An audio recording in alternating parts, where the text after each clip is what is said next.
Okay, so our last part of our editing checklist is grammar. This is the last thing we are focusing on. So the first part of the grammar says we need to make sure we have complete sentences. Who or what did something and what did they do? So we can't have any fragments in here. So majority of the sentences we have in here are complete sentences, but there is one fragment that we do need to look at.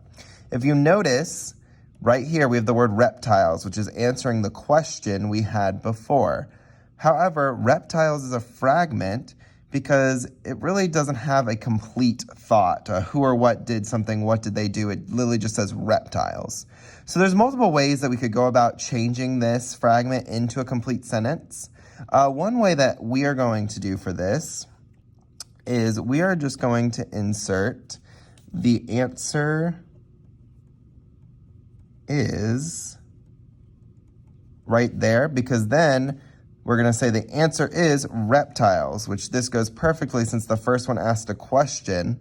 Then we can add this in and say the answer is reptiles, that it now is a complete thought, making this now from a fragment to a complete sentence. And the rest of these are complete sentences, so we are good on that aspect. The next part of it says for grammar, we need to make sure we have some interesting sentences.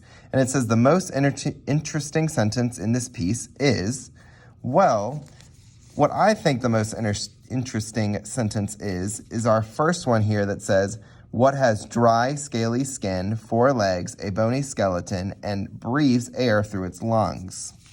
So for this, I'm just going to put the first sentence. Because of time's sake, I'm just going to write first sentence. But it says, we think this sentence is strong because, well, looking back at it, a couple reasons for why it's strong. The first is we see a lot of descriptive words, some juicy words in here that help really just bring the reader in and interest them. So I'm going to write we have descriptive words. That is one thing that makes this sentence strong for sure. The other part that makes it strong is we started our whole paragraph with a question, which is a great way to hook a reader in and get them interested in what we are about to talk about. And so that also makes this sentence strong because we started with a question. So now, looking at our paragraph, we have taken this paragraph now and gone through all 4 parts of the editing checklist and have edited this paragraph to make it sound so much better than the way it did before. So great job.